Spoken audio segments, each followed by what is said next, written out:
You're listening to Three's a Crowd, the North East Footy Podcast, with Rye for Borough, Steve for Newcastle United, and Ted for Sunderland.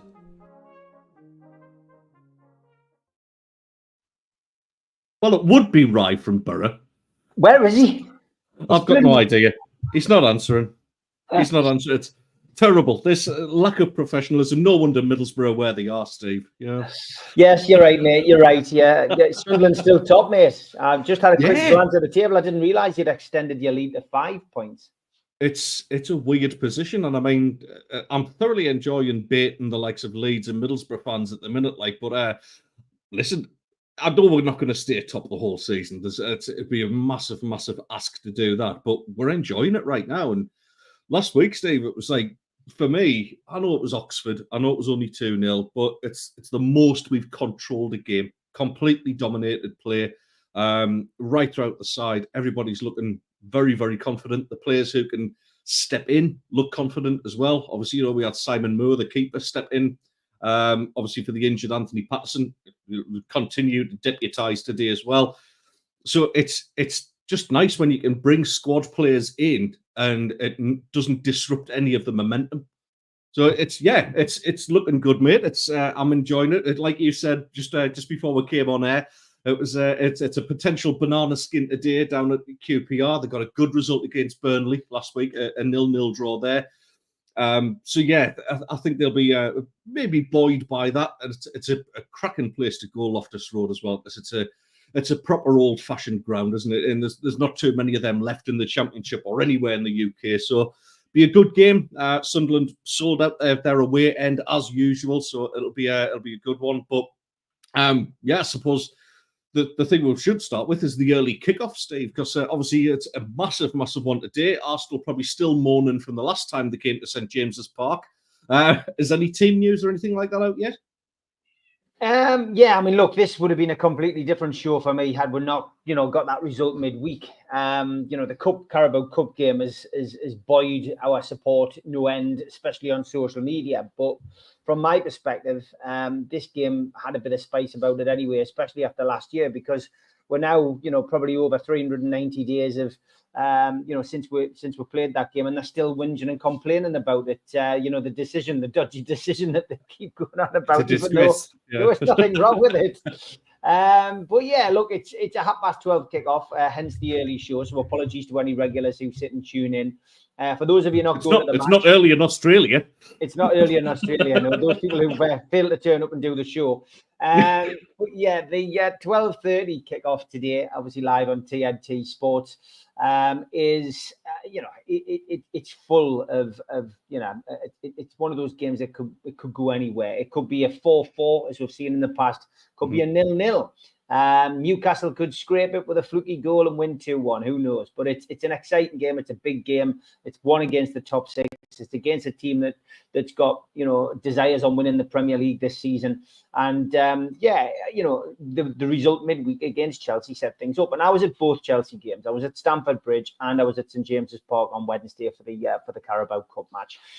Two completely different performances, and of course, as far as Chelsea were concerned, two completely different teams. They've got the luxury of being able to take 11 out and put 11 in, and Newcastle don't have that. Just flipping back to Sunday. I was really surprised as I was heading back on the train to see that Newcastle had actually had 49% possession. I'm not sure where that possession was, because I certainly didn't feel as if we had that, but clearly we did. Our XG, which I hate, but anyway, we do have XG, and people talk about it all the time. Our XG was better than Chelsea's, but as I trudged away with 3,000 other Geordies from Stamford Bridge, my mind wasn't on XG and possession. It was on the fact that we'd just been beaten 2-1, and it felt as if it could have been 4 or 5. But fast forward to Wednesday, Carabao Cup match, Eddie Howe changed things, and he changed things tactically, and he changed things with personnel, and he changed things which had an effect. And like I was saying to you before the game, before we came on today, it was an opportunity for those players who aren't in the first team reckoning at this moment in time to stake a claim. And I felt a couple of them really did. Ultimately, we've got players who, we've got players like Sean Longstaff will always be a Boo Boys favourite. But I thought Sean Longstaff performed really, really well.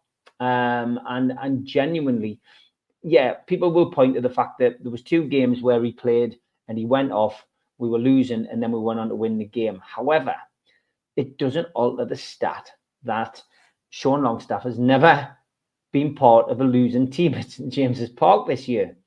And that for me tells us the job he does. He does the dirty work. He's not somebody who's going to be banging in 10 goals a season. Threading through balls for Isak to score every week, but he does the dirty work, and we win games when he's in the team, and we draw games when he's in the team. We haven't lost one yet. Lloyd Kelly, I really haven't been impressed with Lloyd Kelly. However, I have said as well that he's been playing left back.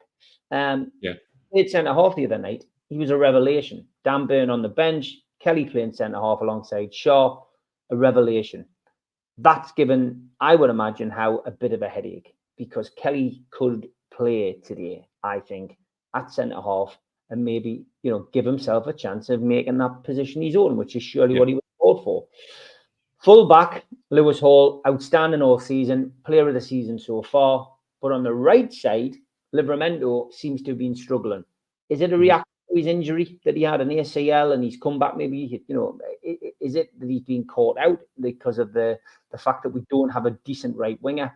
I don't know. But his form hasn't been great, yet he's still been picked for England. Kraft came in, who's now been dubbed Krafu by Newcastle fans, was superb. He really, really was. And he played well. So again, a headache for Howe. Does he give those players who came in and served him so well on Wednesday an opportunity to play, or does he change things back to Eddie Howe type?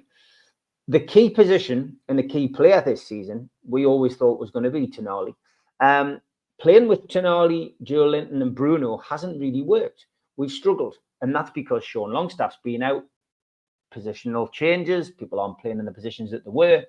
But Tonali has come in on Wednesday, played on his own in the centre, which is where he plays for Italy sometimes. Yep. And he's really, really dominated. He played well. So again, it's another headache for Howe. Does he stay with the same team that he had on Wednesday? I doubt it. I listened to his press conference yesterday now.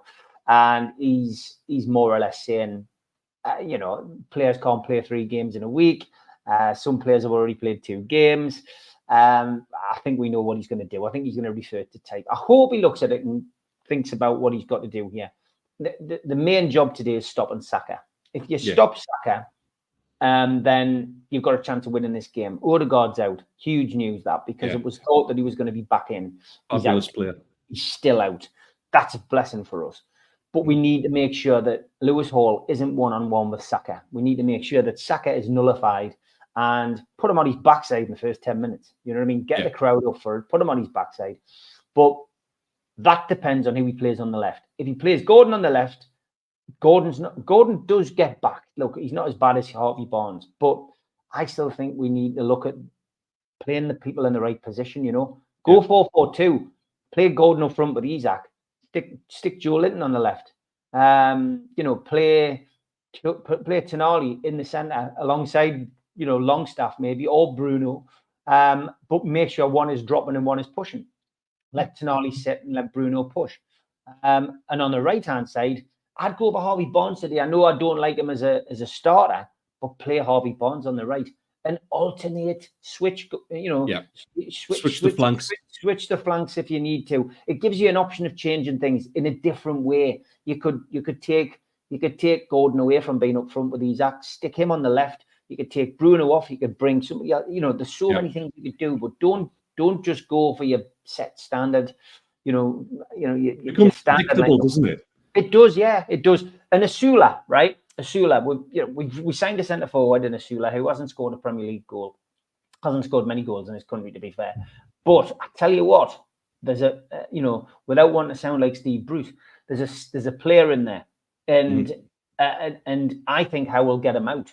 I think Asula is going to be one to watch moving forward because he's got a bit about him. He's a big lad, as Jack Charlton would say, but he's got a bit of pace. and he was so unlucky hitting the post the other night. But it was a wonderful turn and shot, and he hit the post. I wish that had gone in for him. But there's something about him, and I think again we're being told that Wilson is now not going to be available till the after the international break. Fair enough. Let's hope he comes back, and let's hope whatever he's going through, he's coping with it mentally. Because it must be tough for him as well. But Osula, I think, can do the business, and I think he just needs that bit of time to be shown the ropes by Eddie Howe and to gain stuff from those players around him, like Isak, like Callum Wilson. Listen, it's a huge game this today, because if results go against us and we lose, we could be down to 15th. I don't think for 1 minute we're getting dragged into a relegation battle, but it means the pressure's back on. We've alleviated the pressure with a wonderful cup win on Wednesday, which is now taking us into the quarterfinals, and we've got a home draw against Brentford. No formality, of course, but you'd rather have a home draw against Brentford than be away at Anfield. You're one victory away over Brentford from stepping foot into the semi-finals. Again, in a cup which we could win. So, it's exciting, mate. It's exciting that. But today's game, as always, we look at the teams, we look at who's available, and who can play. Jacob Murphy, unfortunately, is definitely going to miss this one, because he's got a recurring hamstring injury, which it's not serious, but it's enough to keep him out. He missed Wednesday's Carabao Cup game as well. Got the international break to pull himself back around, and he is a key player for Howe at the moment, because we are short of talent on that right-hand side. He did say that there was caution about the involvement of Anthony Gordon and Alexander Isak, both going to have late fitness tests, but Howe says that on a regular basis, and I think both of them will be fine. There was nothing too serious. The players that are missing, still Kieran Trippier, Sven Botman on his way back, though. Reckon we will see him at some point in December, so a nice Christmas present for Newcastle fans. Jamal Lascelles and Callum Wilson, who I've already mentioned, both out. Matt Targett, still not any update on Matt Targett. None of the press asked the question either. The last we heard, he had a bad case of eczema, and if that's the case, then he may be still getting treated for that, but we don't know what's going on with Matt Targett. Dubravka, there was question marks over what was going on with him, but he did appear on the bench on Wednesday, and quite unusual for how he's not using his second choice keepers now for the Carabao Cup either. He's going full strength, which tells you the importance of that cup competition to him and to the football club. One other thing of note with Newcastle, Joe Linton and Dan Burn are both one booking away from an automatic one-match suspension, which of course would kick in against Nottingham Forest after the international break if one of them or both of them get booked. As for Arsenal, well, I have mentioned that Odegaard is out. Joining them in the stands are Kieran Tierney, Takahiro Tomiyasu, Hurrien Timber and Ricardo Calafore are all out. Ben White's doubtful. But William Saliba is available after suspension. Ahead of that visit to Newcastle, Arteta's side have won 3-0 at Preston this week in the Carabao Cup, so they're through to the quarterfinals as well. In the 4 away games in the Premier League, they have won at Aston Villa 2-0. They won at Spurs 1-0. They drew at Manchester City 2-2, but they lost at Bournemouth 2-0. And there is a returning player coming back to St James's Park for the first time, and that is the midfielder Mikel Merino. This is the Spaniard's first appearance at St James's Park since a 3-0 Premier League win over Southampton in March 2018, where he came off the bench. As for the referee today, well, it's John Brooks. It's his first Newcastle game of the season. And on VAR, which is back, wasn't involved in the midweek cup game, which I was pleased about. No, not many of the games actually. It made a nice change. It did, yeah. And I mean, we have 1 minute of injury time in the first half and 3 minutes in the second half. Proper football. Is the best a man can get is on VAR for us. It's Jared. Oh, great. Gillette again, yes. Our absolute favourite, yeah. You oversaw our 2 undefeated Stamford Bridge, mate, so I'm not looking forward to seeing them. No. Well, speaking of Gillette, obviously not one of Dan Neil's favourite people. We know that now. You mentioned Longstaff before, and the reason I'm bringing up Dan Neil at the same time is, do you think that with local lads, there's that little bit more extra pressure from the fans to actually deliver? Because I feel like the likes of Longstaff, I like Longstaff as a player. I've said it for a long time, and for precisely the reason that you said. He's a player that does the dirty work. We had one in Stefan Schwartz years ago who he never seemed to do anything spectacular on the pitch, but you knew when he wasn't playing, if you see what I mean. It's So players like that, and Dan Neil's had a fair bit of stick, even from me in the earlier part of the season as well. And I think these players are burdened by expectation with them being local lads. Is that fair to say, do you think? I think it's a very moot point. I think Sean Longstaff as well quite clearly reads social media. I mean, he is on X, and I've heard him a couple of times. He doesn't make a big song and dance about it, but what he does do is he make an off the cuff comment. So he was doing the podcast with Gary Lineker and Shearer the other week, and he somebody says, it was Gary Lineker said, "You're more popular than Alan." He went, well, to some people, it's a little throwaway comment like that, and you can tell it affects him. And I know Eddie Howe hasn't picked out, he hasn't picked him out directly, but on occasions, when he's talked about the media and talked about the effect that the media has, he's often said that it affects some players more than others. And that's got to be Longstaff, because he does get it in the neck from a lot of people, and you can watch on a Saturday or a Sunday evening on X. It's the same old faces who are getting hammered, and it's not right. And it does put pressure. There is more pressure on people when the locals are, local players, because they're fans as well. Most of them, Longstaff's a big Newcastle fan. He wants Newcastle to win every game. He doesn't go into the game wanting Newcastle to get beat. He's putting his best effort in. And it's just those kind of collective groans that he probably hears. But listen, he's getting paid a lot of money to take that. That's what we've got to remember.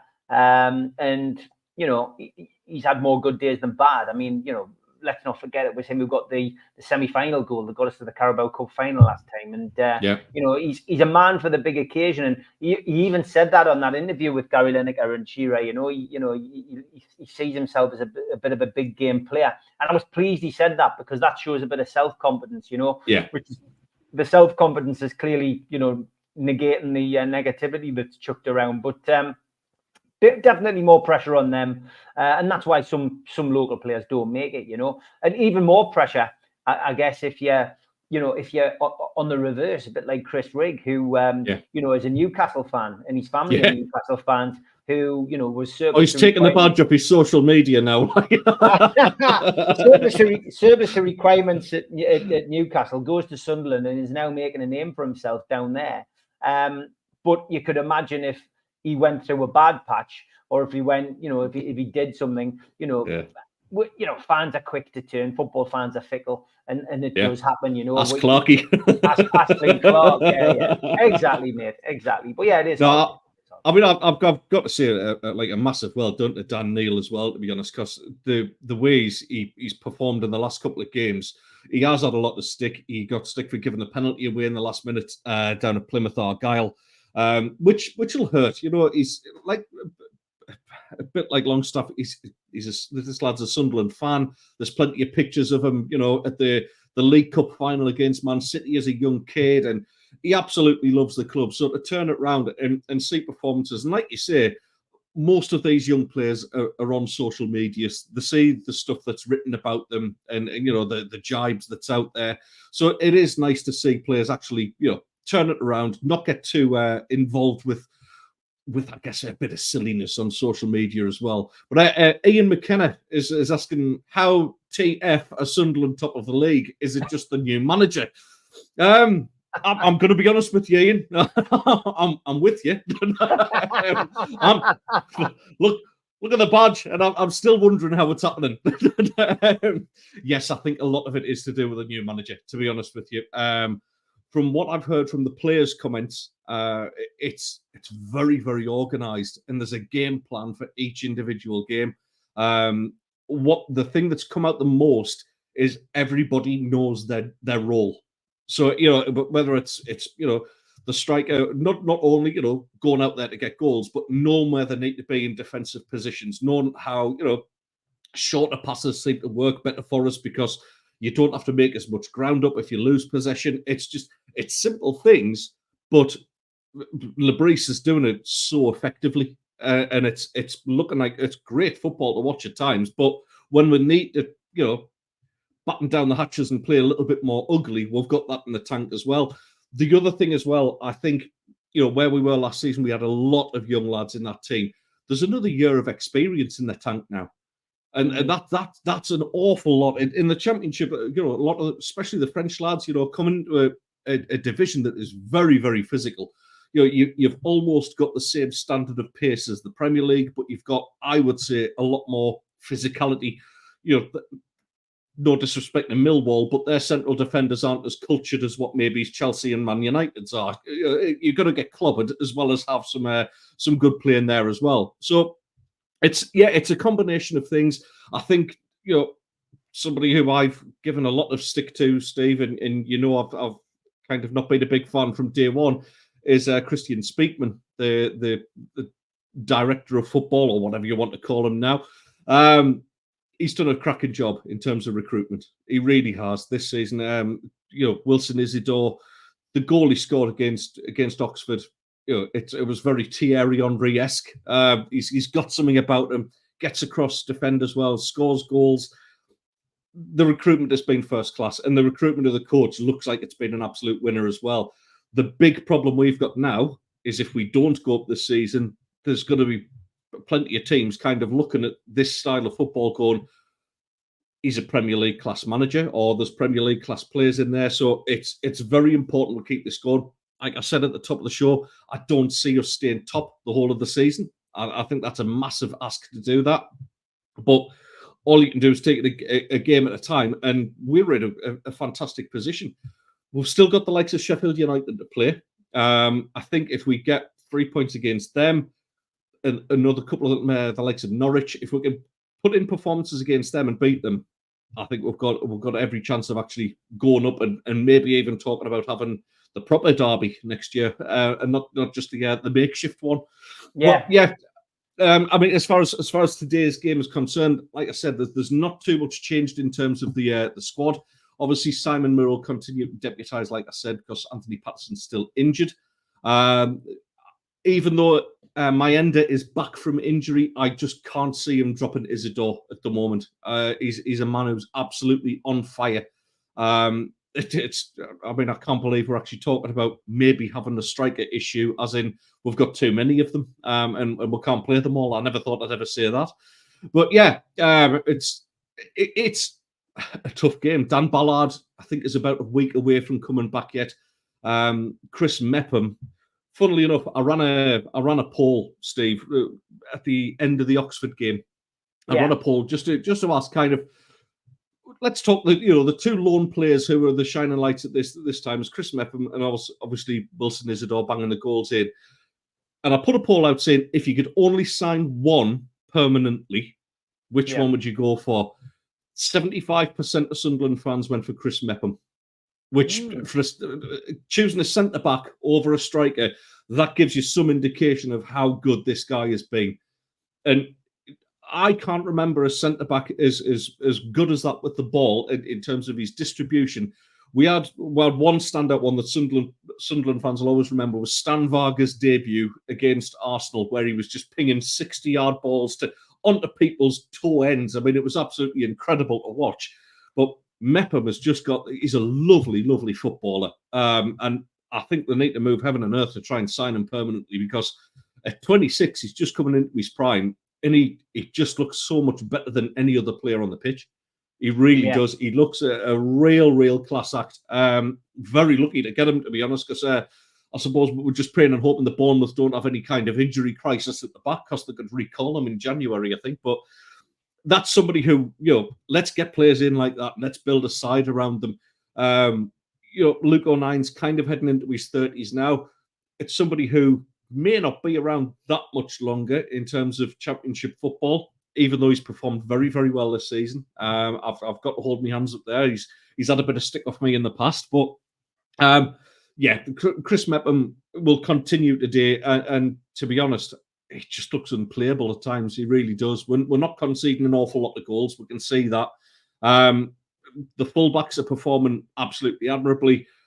The one, obviously, that I'm a bit concerned about, there was rumours kicking about on social media. It was none of the press sources or anything like that, but there was just a few things on the message board saying that Chris Rigg wasn't well, or kind of, yeah, it was weird. Some people saying he's got a chest infection, some people saying he's got heart palpitations. So there doesn't seem to be anything anywhere on the media about that. So I would expect to see Riggy, take up his place today. He's got to be careful. He's on 4 yellow cards. For a 17-year-old lad, he loves a challenge. Absolutely loves it. He's not just a skillful player and can play really nice passes. He's got it all about him. I'm just really, really enjoying this team at this moment in time, Steve. It's like we say, it's a potential banana skin against QPR, but the mood in the camp just must be so confident right now. And you've been there yourself when Newcastle have been on runs. That confidence and that habit of winning games is just addictive. And there must have been times where you've watched Newcastle where they just don't think they're going to get beat. And I think it's that kind of mentality that's been missing from our team for a long time now. That's what I was talking about momentum. It was a big thing for Newcastle to win Wednesday. Had we lost Wednesday and gone out of the cup, today would have been an absolute nightmare. Atmosphere would have been flat. It's a struggle. It's a struggle as a football fan because you've only got the FA Cup left to play for. You're not chasing the Premier League. We all start with hope at the start of the season, and you're all thinking you've got that chance of winning something. But that would have been a chance taken away from us. So at the moment, the treble is still on, Ted. The Premier League, the FA Cup, and the League Cup. It's a big stretch, that, Steve. You've got to be confident. I wanted to share something with you today, actually, mate, and just as well that our friend's missing today because he's given us a chance to do this again. But this is something I was sent about matches that we used to play on football on grass on a Sunday afternoon or a Saturday afternoon with your mates. So basically, we're 15 aside, Ted.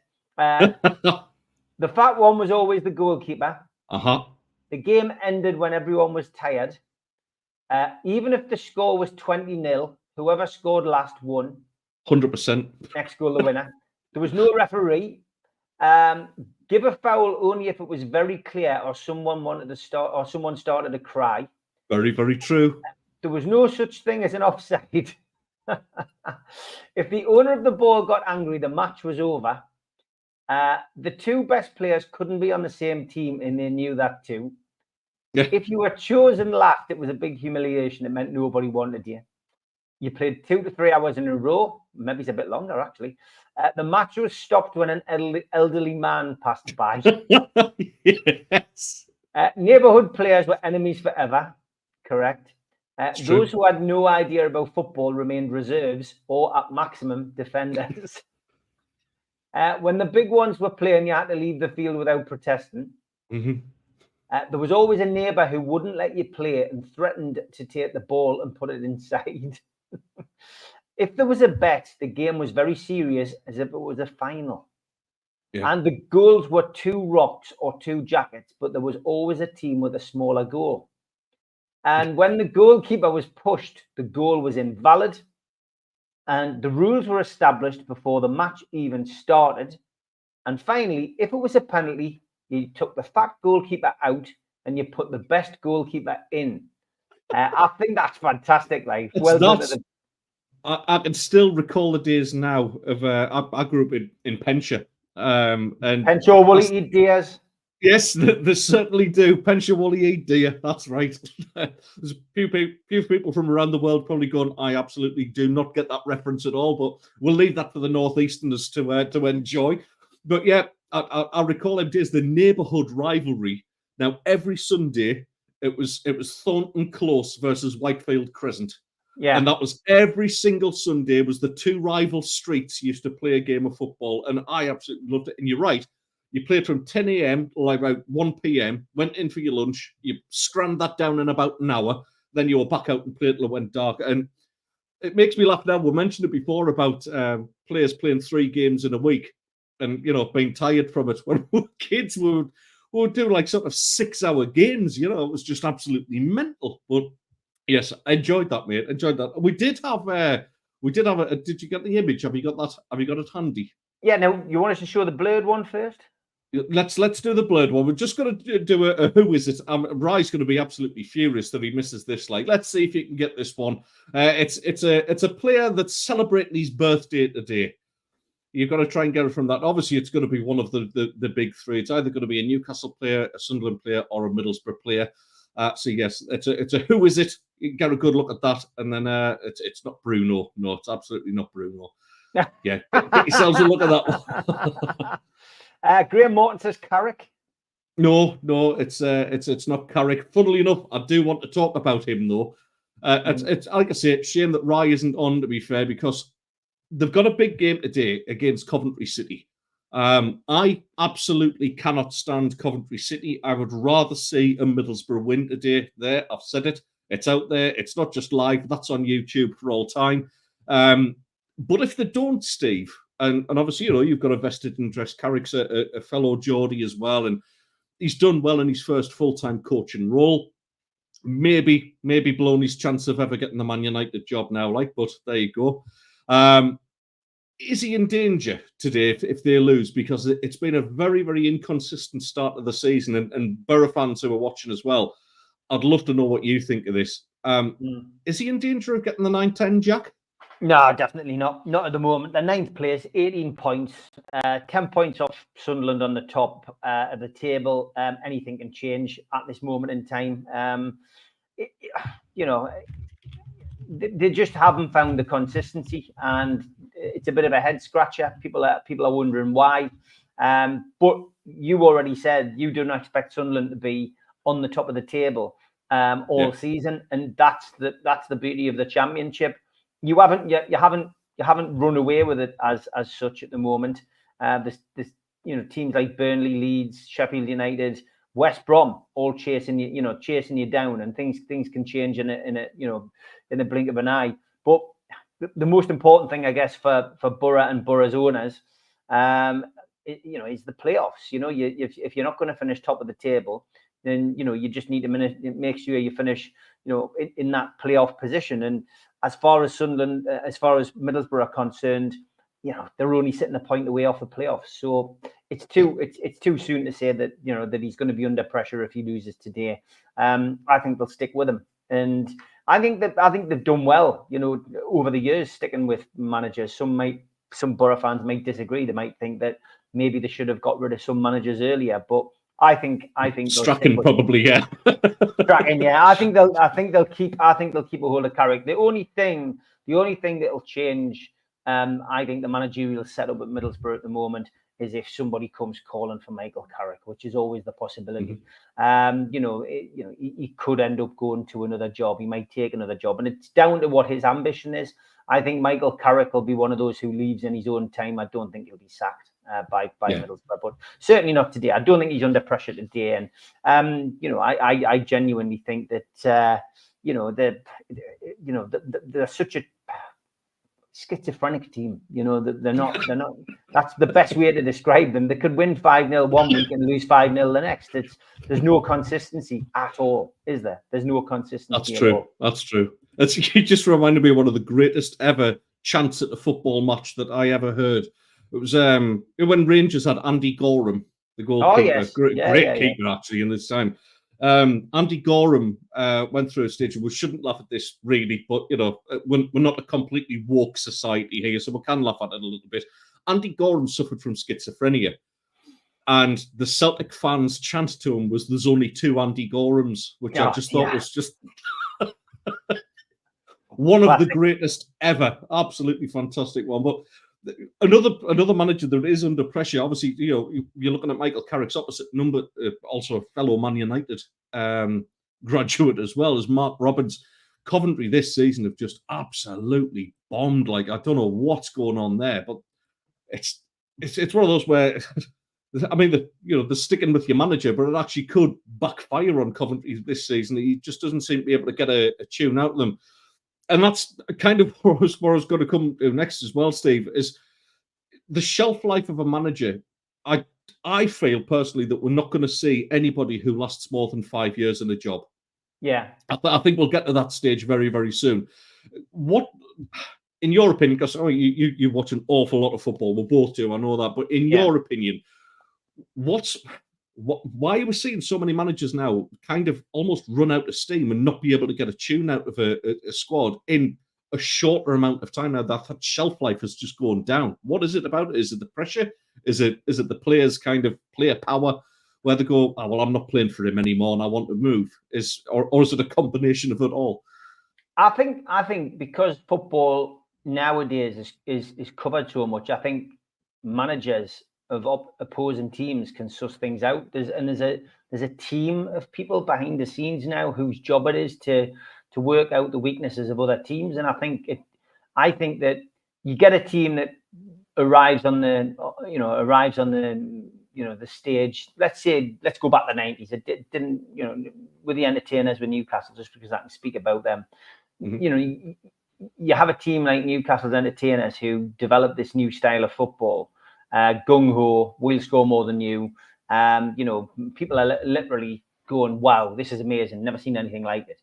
And then 2 years down the line, it ends up coming to nothing. Newcastle don't win anything. No surprise there. But they end up being sussed. And look at Eddie Howe's team, the Champions League run where we got into the Champions League places.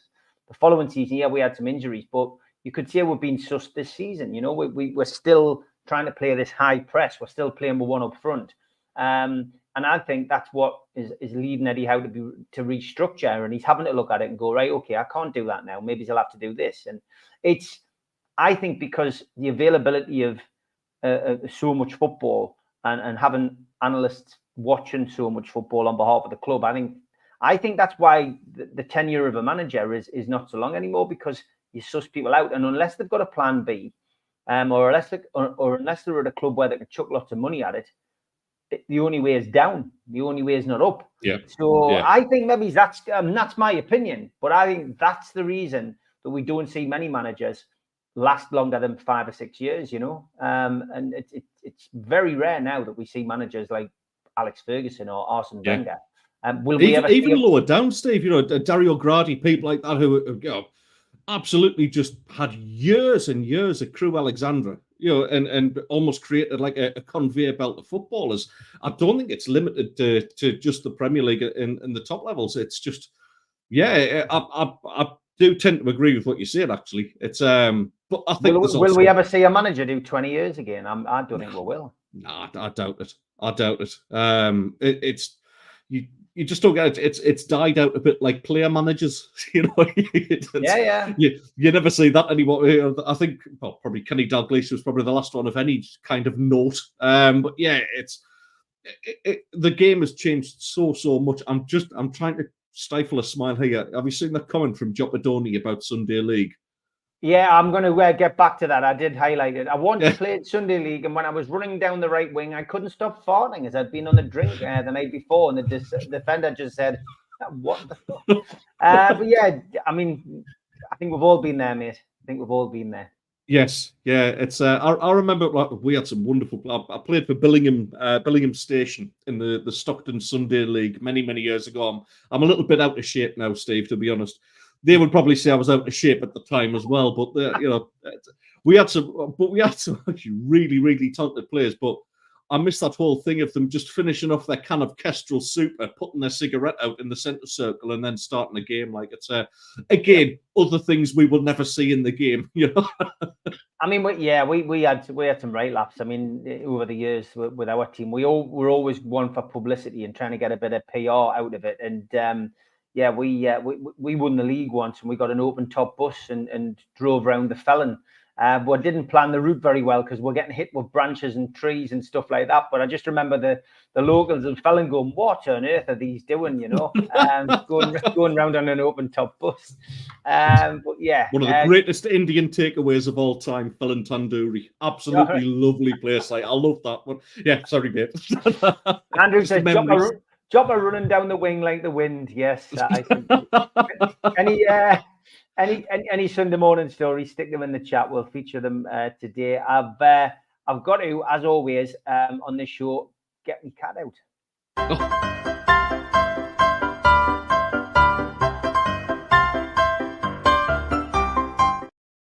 I had a surplus of Manchester United once, Ted, and I better get rid of them now because I was going to say they've ruined it. Thanks, Jimmy. Man United lamp looks great in the middle of the table. I deleted the rest. The rest were 10 ogs. They're not even worthy mentioning now. I did like this from Alan. Sports Direct, owned by Mike Ashley, has begun selling cremation urns for $14.99, previously at $114.99. The grey aluminium urns are available online alongside sports gear with options for engraving. Dear me. He never misses Are they only available in the Ashington store? Maybe he's in the Ashington store, yeah. I did like this one. In case it kicks up after cheese and biscuits. There's the granny.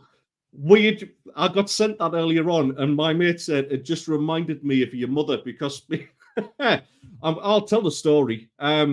Me mother, she's in a home in County Durham, and somebody was sat in a seat in the kind of TV lounge area. Asked, you're in my seat, do you mind moving? They wouldn't move. So my mother at the grand old age of 85 is smacked her one. She's actually punched somebody in the home. So the Stone Island was quite up. Like I thought, oh, that's got a seat. The winner this week was this one, Liverpool, the only place in the world where your wallet gets off the bus 2 stops before you do. No apologies to Scousers who are watching. I don't think there'll be many. But where's Jules at? Where Jules is, I think she's still celebrating Dave's birthday. It was her husband's birthday this week. I see. That's why she's there. But here's the cat anyway.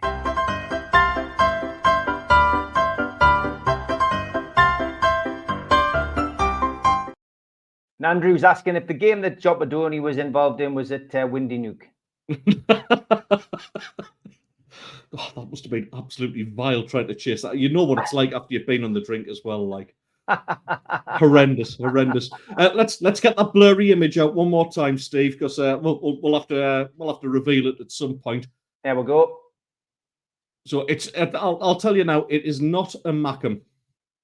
It's not. Okay. It's not a Sunderland player. So you've either got a Borough player or a Newcastle player.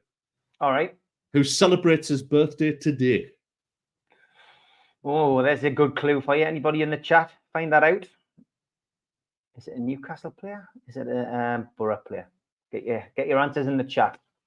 I had to download an app to do that about an hour before the show, Steve. Dedication, mate. Dedication. Oh, absolutely. I don't know whether you saw the.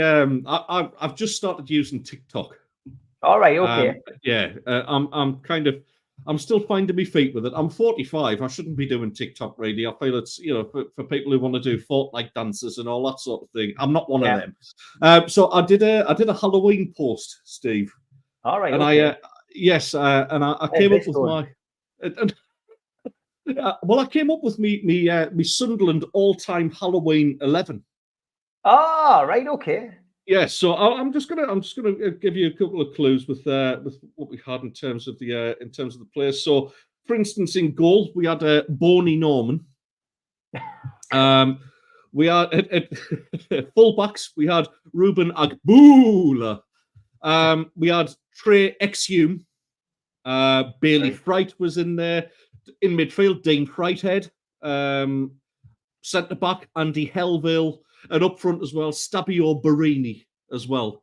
Right. So you get the idea. So I get the idea. Very good. Just in the last 15 minutes, obviously, if the lads and lasses want to comment, come up with any Halloween themed players on that one.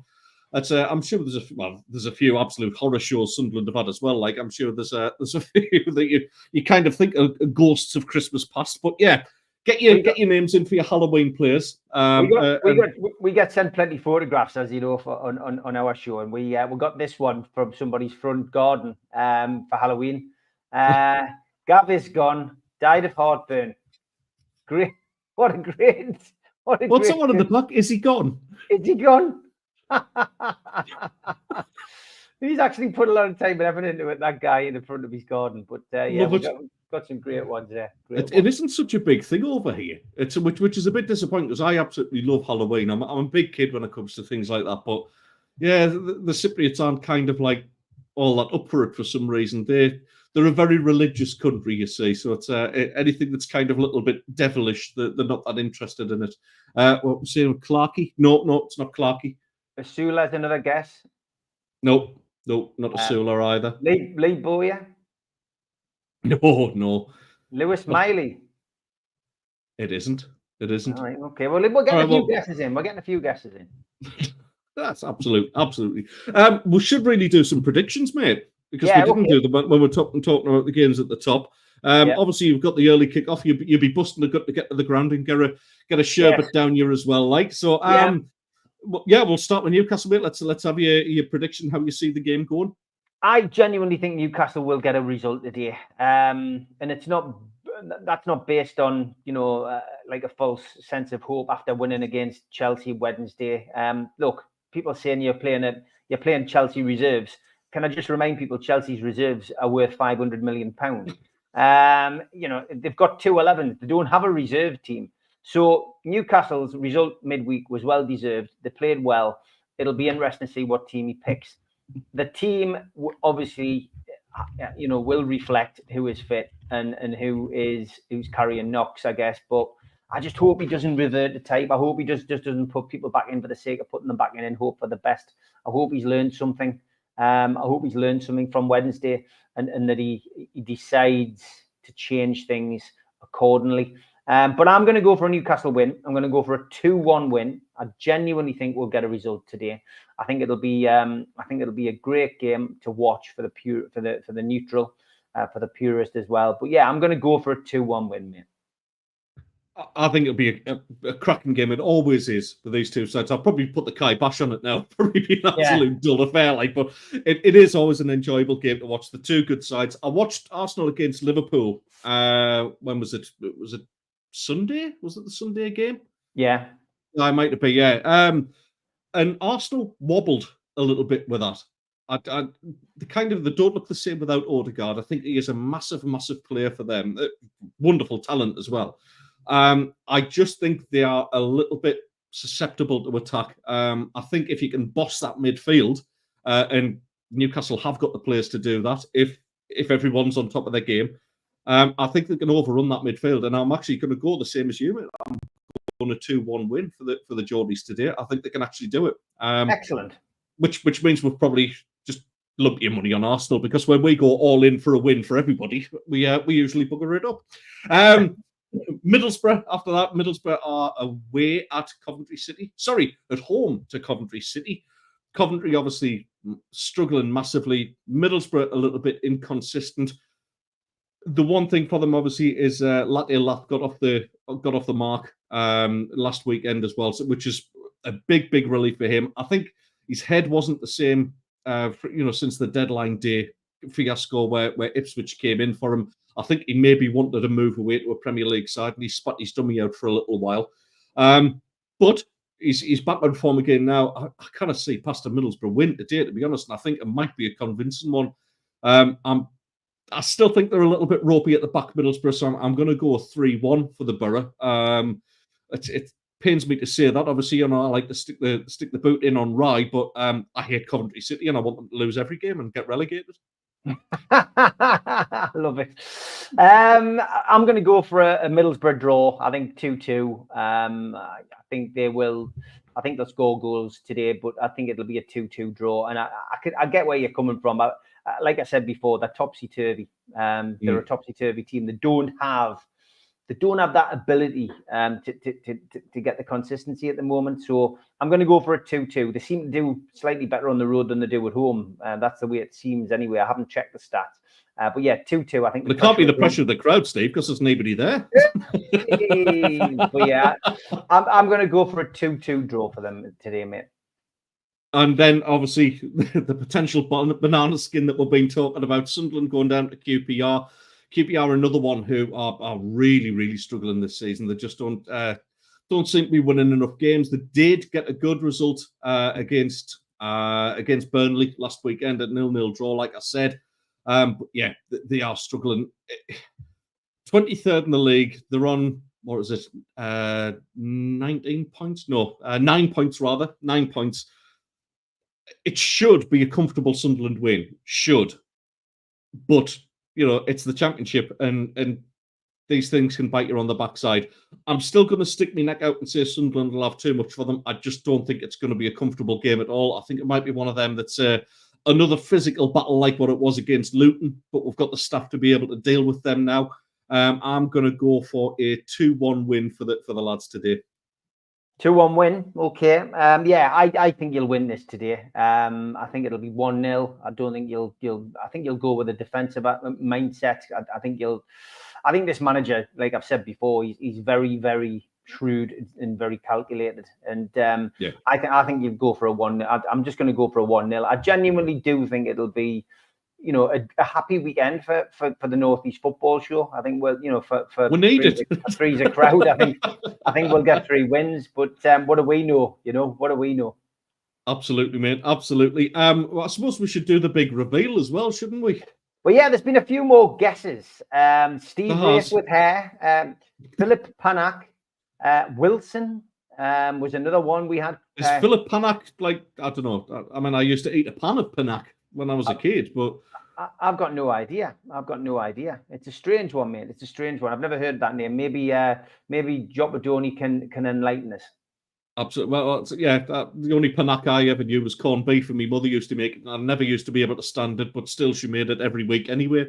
So let's have the big reveal. We'll have the picture. It is none other than. Here we go. Riley McGree. A big happy birthday to Riley McGree, Rye's favourite player. Obviously, this was all set up to try and bamboozle Rye, but obviously he's gone missing. If you do see him on social media, point them in our direction. I think we need to get him tagged or something like that, Steve. Do you reckon? Yeah, definitely. Yeah, I think that's a good. That was good. I had no idea who it was when I got sent it, and I didn't know who it was. I didn't have time to Google it. But Riley McGree, I think Rye needs to come with an apology note next week as well. Ted. Yes, absolutely, or at least some sort of like excuse note or something like that. I think it's absolutely required. Who the F is that? Never heard of it. Truls, you never ever hold back, do you? Never change, my friend. Never ever change. Do you know what? What I love doing about this is obviously, we get a lot of Newcastle fans on here. Obviously, your NUFC Matters has built up a hell of an audience over the years. And never once have they stuck the boot in on me, but they will come up with absolutely fantastic crack, and we do appreciate everybody who tunes in on a weekly basis. It's absolutely brilliant. It's all about the crack. It's all about us 3 or 2 in this case having a good time. Join them with the real fans as well. So keep it going. Share, tell everybody about it. If you didn't enjoy it, still tell people about it, because we're going to try and retire to some island somewhere. I'm going to Cyprus to join Ted. Hey, honestly, I was kind of hoping you would actually make a European Cup this year, because there's always a chance you can get drawn against a Cypriot side. They've had some decent luck over the years, so yeah.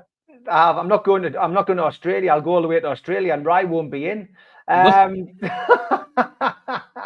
Anyway, we will endeavour to be back next week. It is going to be another international break, unfortunately, and we will put the search parties out for Rye. But great show, Ted. Aye, you too, mate. Have a good one. Care, enjoy the game. Thanks, mate. You too. Bye. Three's a Crowd podcast will return. That's not a threat. It's a promise.